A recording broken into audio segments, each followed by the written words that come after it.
తెలంగాణ ఉద్యమకారులు మాజీ ఎమ్మెల్యే పెద్ది సుదర్శన్ రెడ్డి స్వర్గస్థులయ్యారు. దీనికి సంబంధించి అసలు చాలా అనుబంధం ఉంది తెలంగాణ ఉద్యమంలో. అలాగే ప్రజా సమస్యల మీద పోరాటం చేసినటువంటి ఘనత వారిది. మనతో మాట్లాడడానికి కోరుట్ల ఎమ్మెల్యే డాక్టర్ సంజయ్ కుమార్ ఉన్నారు. మీరు దగ్గరుండి ఆయన ట్రీట్మెంట్ అంతా పర్యవేక్షించడం జరిగింది. తెలంగాణ ఉద్యమంలో కీలక పాత్ర పోషించినటువంటి వ్యక్తి వారు లేరు. అసలు ఏం జరిగింది, అసలు ఎట్లా జరిగింది?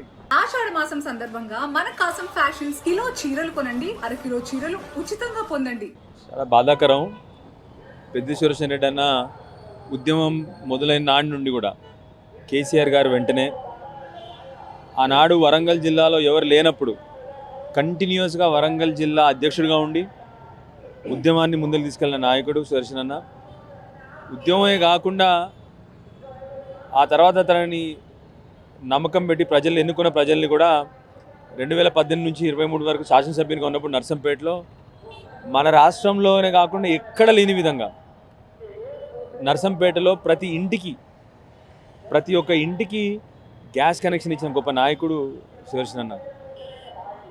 చాలామంది రాజకీయ నాయకులు ఉంటారు, కానీ తన సిద్ధాంతానికి కట్టుబడి 25 ఏళ్ళు కేసీఆర్ వెంటనే పయనించి ఆ తర్వాత మొదటిసారి లోకల్ బాడీ ఎలక్షన్లో అప్పుడు జెడ్పీటీసీ గెలిచి ఆ తర్వాత ఎమ్మెల్యే గెలిచి 20 సంవత్సరాలు కూడా అదే సిద్ధాంతం, అదే పార్టీ, అదే నాయకుడిని నమ్ముకున్నటువంటి గొప్ప నాయకుడు సుదర్శన్ అన్న.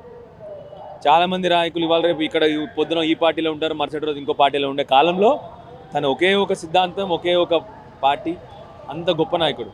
అన్నిటికంటే ముఖ్యంగా నిజాయితీకి మారిపోయారు సుదర్శన్ అన్న. తన కాన్సెన్స్లో ఎవరు పోయినా కూడా చెప్తారు ఎంత నిజాయితీపరుడో, ఎంత మంచిగా మాట్లాడతాడో. పాపం ఉద్యమంలో తన కనుబోట్టుకున్నాడు. అంత గొప్ప ఉద్యమకారుడు సుదర్శన్ అన్న. సరే, బాధాకరం. మ్యాసివ్ పల్మరీ థ్రోంబోఎంబోలిజం అయింది, హార్ట్ అటాక్ వచ్చింది.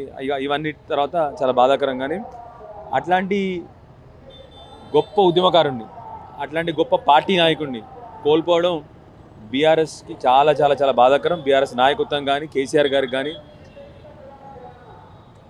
అంటే సుదర్శన్ రెడ్డి గారి ఇంపార్టెన్స్ ఎట్లా అంటే, తన ఆరోగ్యం బాగాలేదంటే హైదరాబాద్ నుండి మా వర్కింగ్ ప్రెసిడెంట్ కేటీఆర్ గారు కానీ, మా శాసనసభ పక్ష ఉపనాయకుడు హరీష్ రావు గారు కానీ హైదరాబాద్ నుండి పోయి అక్కడి నుండి తనని తీసుకుని వచ్చి మళ్ళీ యశోద హాస్పిటల్లో ట్రీట్మెంట్ రోజు కంటిన్యూస్గా తనని ఫాలోఅప్ చేస్తూ కేసీఆర్ గారు తనని దగ్గరికి వచ్చి గంటన్నర స్పెండ్ చేసి తన గురించి రోజు వకాబు చేస్తూ మొత్తం బాధ్యతలు తీసుకున్నారంటే ఎంత గొప్ప నాయకుడు సుదర్శన్ దాంతోనే తెలుస్తూ ఉంది. పార్టీకి ఎంత కావాల్సిన నాయకుడు సుదర్శన్ తెలిసిపోతా ఉంది.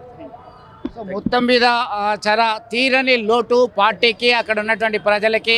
వారు చేసినటువంటి సేవలు ఒక కట్టుబడి, ఆ సిద్ధాంతం కొరకు కట్టుబడి చేసినటువంటి దాన్ని అంతా కూడా గుర్తు చేసుకుంటున్నటువంటి పరిస్థితి మనం గమనించవచ్చు.